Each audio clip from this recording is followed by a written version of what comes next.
60वीं national conference के लिए आप सभी को शुभकामनाएं। मुझे खुशी है कि मेडिकल फील्ड के इतने महत्वपूर्ण प्रोफेशनल्स अहमदाबाद में एक साथ जुट रहे हैं।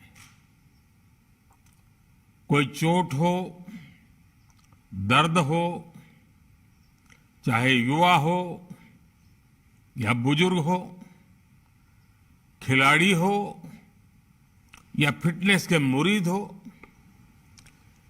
फिजियोथेरेपिस्ट हर परिस्थिति, हर उम्र के लोगों के सहयोगी बनकर उनकी तकलीफ दूर करते हैं। अब मुश्किल के समय में सिंबल ऑफ होप बनते हैं। आप सिंबल ऑफ रेजिलियंस बनते हैं।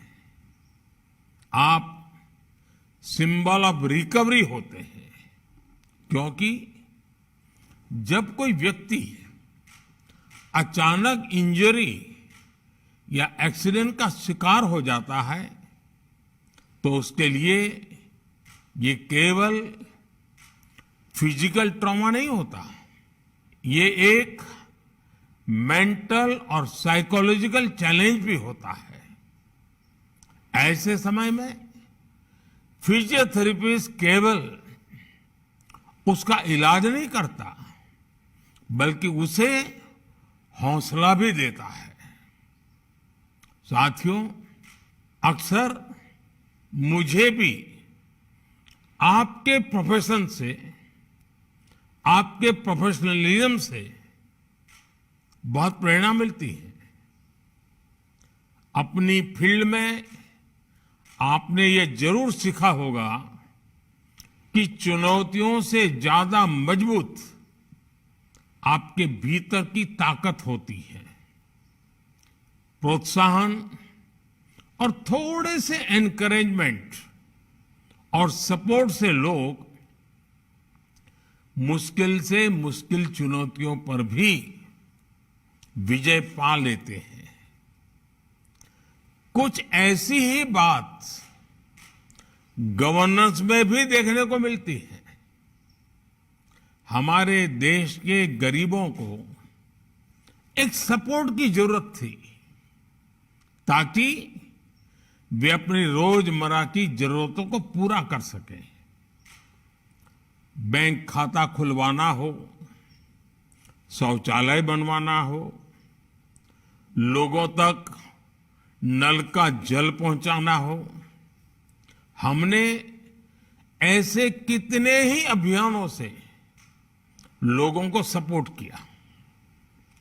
आयुष्मान भारत योजना हो या फिर हमारी सरकार की सोशल सिक्योरिटी स्कीम्स, इनके जरिए देश में एक मजबूत सोशल सिक्योरिटी नेट तैयार हुआ है। इसका रिजल्ट क्या निकला है, ये भी हम देख रहे हैं। आज देश का गरीब, देश का मध्यम वर्ग बड़े सपने देखने और उन्हें पूरा करने का साहस जुटा पा रहा है। वे आज दुनिया को दिखा रहा है कि अपने सामर्थ्य से वो नई ऊंचाइयों को छूने में सक्षम है। साथियों, कहा जाता है कि सबसे अच्छा फिजियोथेरेपिस्ट वही होता है जिसकी जरूरत मरीज को बार बार महसूस ना हो। यानी एक तरह से कहें तो आपका प्रोफेशन ही आपको आत्मनिर्भरता का महत्व सिखाता है। हम कह सकते हैं कि लोगों को सेल्फ रेजिलिएंट बनाने की और बनाना, यही आपका गोल है। इसलिए आज जब भारत आत्मनिर्भरता की ओर बढ़ रहा है, तो आपके प्रोफेशन के लोग आसानी से यह समझ सकते हैं कि यह हमारे देश के भविष्य के लिए जरूरी क्यों है। और सबसे महत्वपूर्ण बात यह है कि एक फिजियोथेरेपिस्ट जानता है कि प्रोग्रेस तभी संभव है जब डॉक्टर और जिन्हें फिजियोथेरेपी की जरूरत है दोनों मिलकर काम करें। इसलिए आप विकास को मास मूवमेंट बनाने के सरकार के प्रयासों के महत्व को बखूबी समझ सकते हैं। स्वच्छ भारत, बेटी बचाओ और दूसरी कई पहल की सफलता में जन भागीदारी की यही भावना नजर आती है। साथियों, फिजियोथेरेपी की जो स्पिरिट है उसमें हर व्यक्ति के लिए और देश के लिए भी कई अहम संदेश छिपे हैं। जैसे कि फिजियोथेरेपी की सबसे पहली शर्त है कंसिस्टेंसी।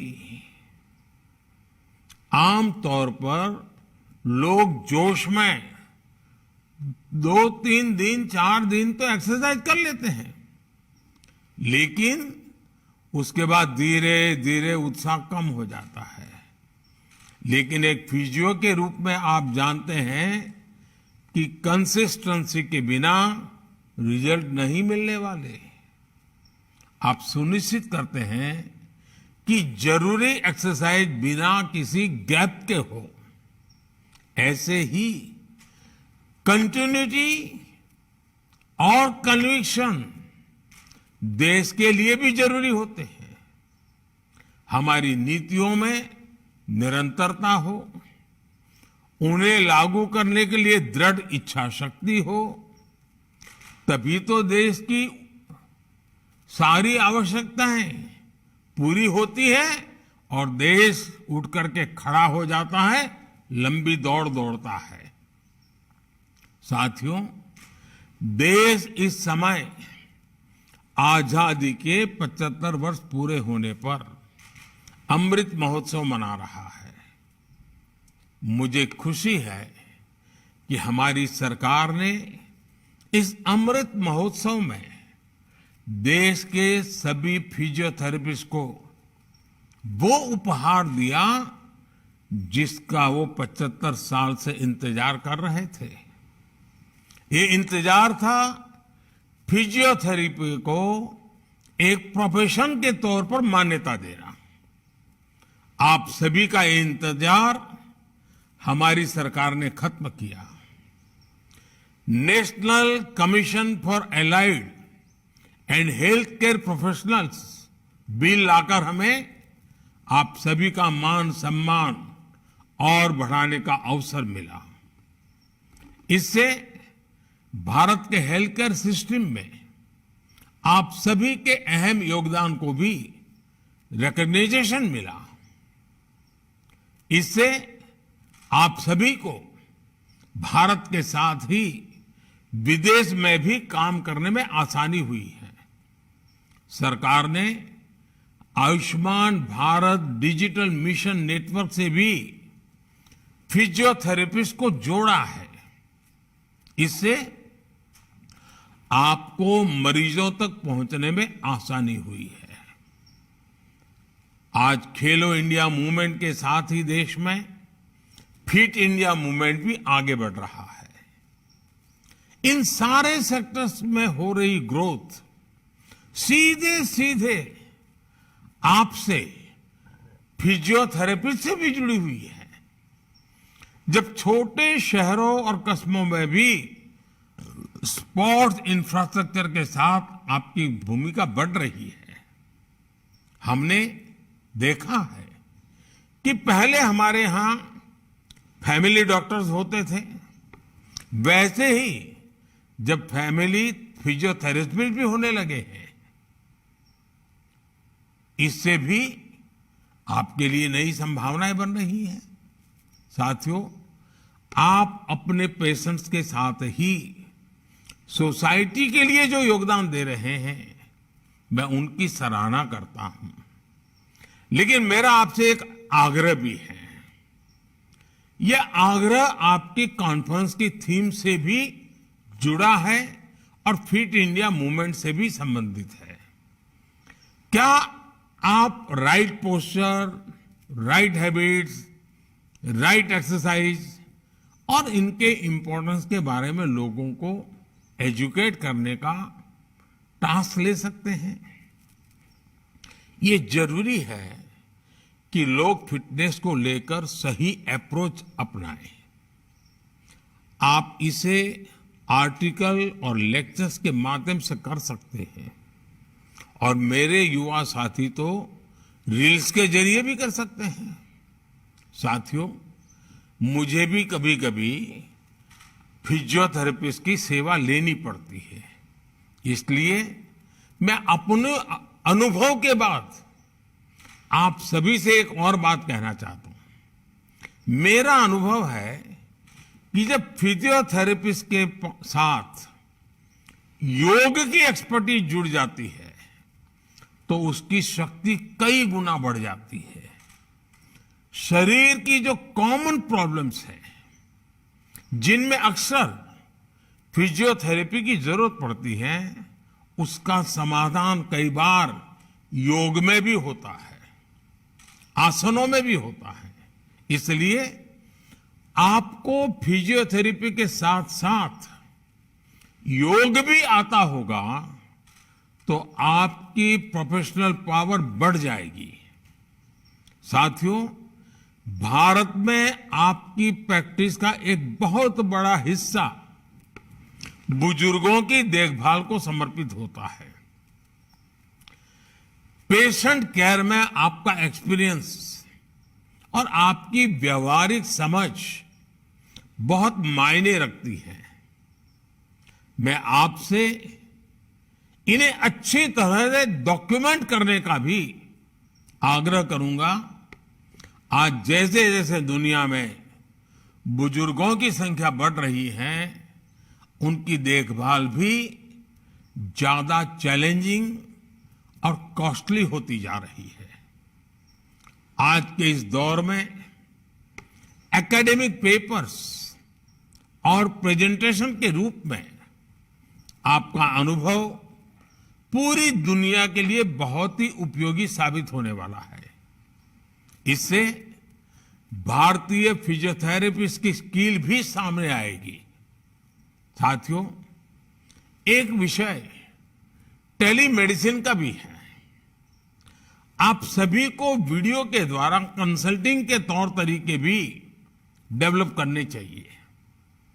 कई बार ये बहुत ज्यादा मददगार साबित होता है। जैसे अभी तुर्की में इतना बड़ा भूकंप आया है, सीरिया में भी उसका असर है। इस तरह की आपदा के बाद बहुत बड़ी संख्या में फिजियोथेरेपिस्ट की भी जरूरत होती है। ऐसी स्थिति में आप सभी मोबाइल के माध्यम से भी बहुत तरह की मदद कर सकते हैं। फिजियोथेरेपिस्ट एसोसिएशन को इस बारे में जरूर सोचना चाहिए।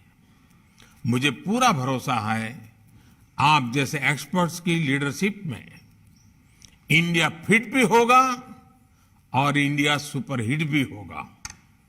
इसी के साथ आप सभी को एक बार फिर बहुत बहुत शुभकामनाएं। धन्यवाद।